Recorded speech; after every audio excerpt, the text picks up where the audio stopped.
There are many forms of morality. I'm told that human solidarity is a way of running the world.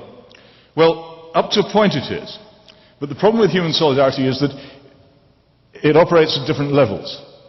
And when I lived for some years in Moscow, it was folly to expect anyone to hold open a door in the Moscow metro. Big, heavy steel and glass doors they were too, because nobody there knew anything about manners. They let the thing swing back in your face. And if I ever held the door open for somebody else, as I did in my naive early weeks in that city, they'd look at me as if I were mad.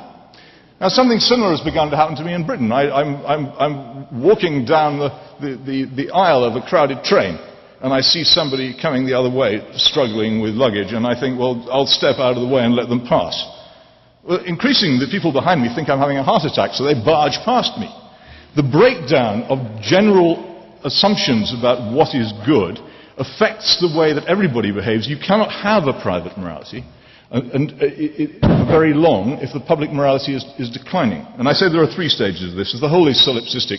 I will do what I want when there's nothing but left and right.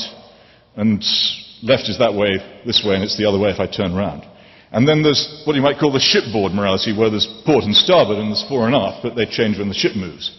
And then there's the universal one, which flows from the universe, where there is true north, and where there is no difference ever about which is right and which is wrong, and which is the root of all authority. The authority of the state, which places power under the law. The authority of the family, where the parents rule the children. The authority of the country, where the people govern themselves under a law which all accept. All these things derive from that understanding. Without it, we're lost. Why sneer at it? Why seek to bring it down? Why mock it? Why make silly jokes about circumcision? This is far more important than that. I really do wish he'd treat it seriously for once.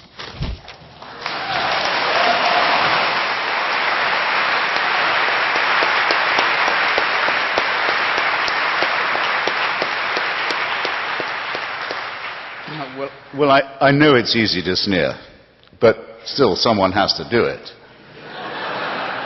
And if you like, I will stop with the circumcision, which you think is a trivial thing. I mean, have you ever talked to anyone or interviewed anyone who's been subjected to female genital mutilation because of God's will? You wouldn't say it was trivial or a tease if you had, let alone to the number of boy children who die every year because of the covenant, the hideous covenant that's imposed upon them by Mosaic law, which also, I might add, celebrates every year, in all three monotheisms, the decision of a father to put his knife to his son's throat, because that's how much he loves the dictator. Now, I find this wicked, and I won't have my belief called frivolous. And any one of you who's prepared to show how much you love God and appreciate true north by holding a knife to your firstborn's throat to prove your devotion can stand up now or be regarded by my brother as someone who's not morally serious.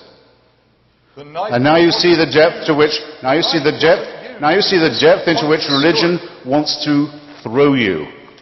Now, my book does have a few jeers at religion, because after all, in this vale of tears, let's do that. But it's been reviewed very seriously by many bishops, many rabbis, by the Pope's chaplain in Rome, all of whom have said, as they've said about previous polemics of mine, that I make some points that they haven't yet come up with an answer to. The reason for that is because they can't.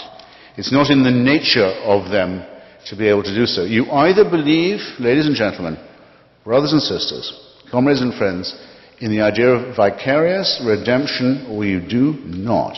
And you either think it's morally serious or you don't. In other words, you can either say, yes, I may have sinned badly, but I can throw my sins on another, and he can take them from me and die for me and suffer for me and take my responsibility away, or you don't think so. I think vicarious redemption is the most immoral idea in current circulation. I could, if I wanted to, if I knew you, or even if I didn't know you, I could offer to take your debt and pay it. It's been done People will do that for friends, for lovers, even for strangers. I could offer to serve your term in prison, if the law allowed it. So I don't think you can do it, probably I can. I'll serve your term, I'll do that for you. But to say, I'll take your sins away, you never committed them. You're washed white as snow and clean as new.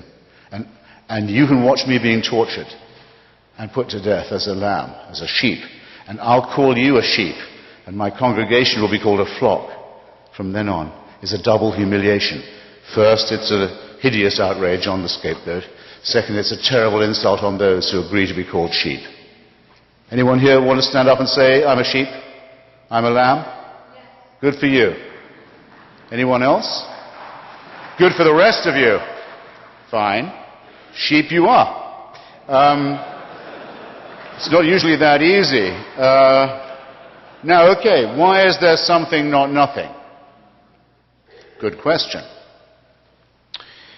Why is the universe expanding so fast now that it's just been discovered that the red shift of Edwin Hubble is not an expanding rate that is slowing down, as Newton would have had us believe, but is an expanding rate that is speeding up? Physicists thought the universe would slow down. No, the rate of expansion is so great now that very soon it won't be possible. Read Lawrence Krauss's piece in the current Scientific American. It won't even be possible to work out how we ever worked out what the Big Bang was.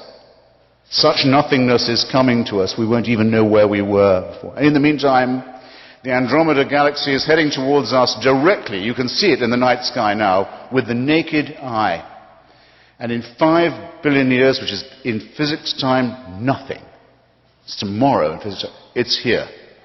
So the something we have now is about to meet with a great deal of nothing.